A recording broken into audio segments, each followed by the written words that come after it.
Հովհաննիսյան, եկեք պարտքից խոսանք, որտեվ այսքան վաղուց չէի ծիծաղել, ինչ պարոն Գաբրելյանի հարցից, զվարճալի էր ուղղակի։ Երեխա ժամանակ օրինակ ասում են, ինչի ջուրը չի վառվում, եթե ջրածինը վառվում է, այս թթվածինը հայրումին նպաստում է, հանճարեղ հարցեր։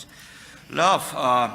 պարոն Հովհաննիսյան, 2019 թվականին Նիկոլ Փաշինյանը հայտարարություն արեց, որ Հայաստանի մեկ շնչին ընկնող համախառն ներքին արդյունքը գերազանցում է Վրաստանի հնային մեկ շնչին ընկնող։ Հիշում եք վրացական արձագանքը, այն բորժոմի պիլա, ու нас տոլմա, բայց ամեն դեպքում ես ինքս մտա եւ ստուգեցի այդ տվյալները, իրոք 19 թվականին մեկ շնչին ընկնող հնան Հայաստանում ավելի բարձր, քան թե Վրաստանում։ Հոկտեմբեր ամսին Արժույթի միջազգային հիմնադրամը հրապարակել է նույն տվյալները, Հայաստան 8970, մեկ շնչին ընկնող Վրաստան $10,130։ Ես ինչ եղավ, որ մենք սենց հրաշալի տնտեսական աճեր ենք արձագանքում, բայց 19 թվականի համեմատ այս իրավիճակը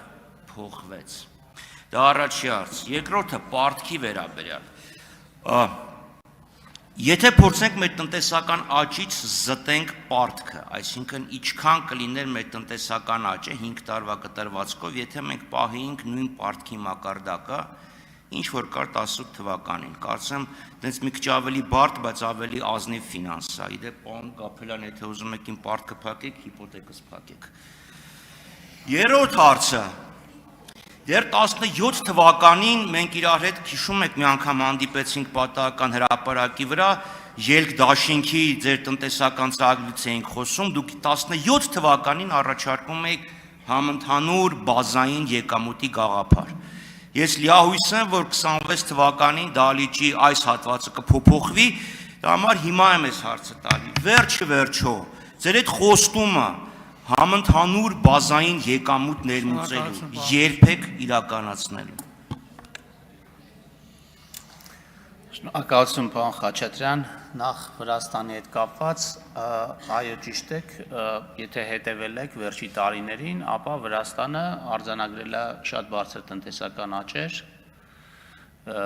մասնավորապես այս տարի, եթե չեմ սխալվում, սպասվում է 9% տնտեսական աճ, կամ անցած տարիեր այդքան հիմա չեմ կարող հստակ ասել, այո, Հայաստանը աճել է եւ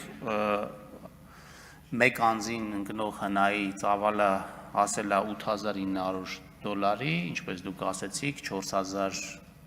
4,000-ի կողմերից 18 թվականին, այսինքն կրկնապատկվել է մեկ անձին ընկնող հնան, բայց Վրաստանում ավելի արագ է աճել ինչ-որ բաներ և ուստի կարող ենք նայել, ասենք Վրաստանը ինչի հետևանքով այդ աճերը արձանագրել, կարող ենք նայել, հիմա նույն պարտքի մակարդակը, այդ հարցին ինձ թվում է ես իմ ելույթում պատասխանեցի, պարոն Խաչատրյան, հիմա ասել, թե պարտքի որ մասն է նպաստել տնտեսության այդ տիպի աճին շատ դժվար կլինի, որովհետև օրինակ մենք 2020 թվականի արդյունքում մեր պարտքը հասավ 63%-ի եւ դրա նպատակը այդ պարտքը վերցնելու նպատակը նաեւ այն էր, որպեսզի թույլ չտալ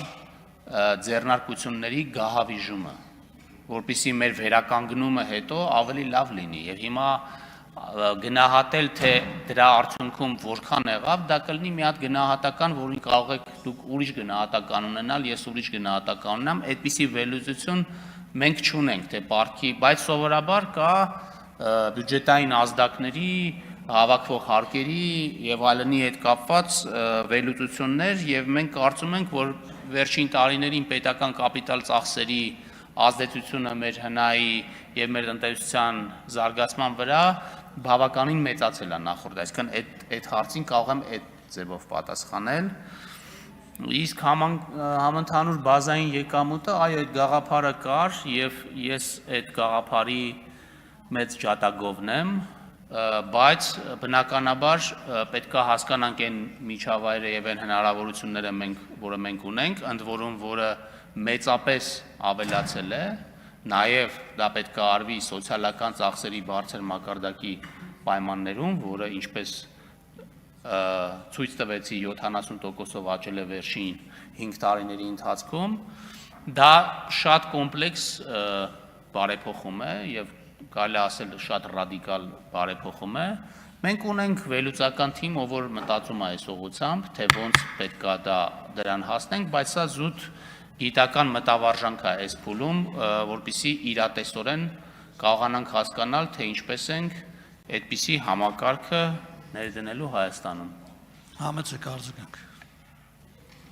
Պարոն Հովհաննիսյան,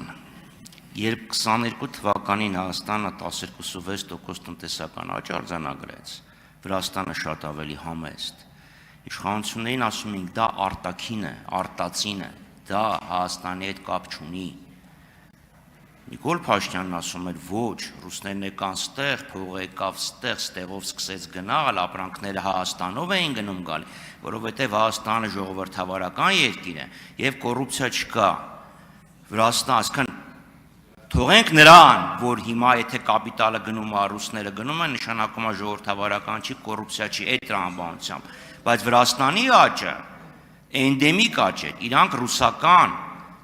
Ռուսաստանի դեմ պատժամիջոցներից այսքան չեն օգտվել։ Այսինքն մենք ռուսական այս 3 տարի համար 2.5 տարի տևող դրական ազդակի արդյունքում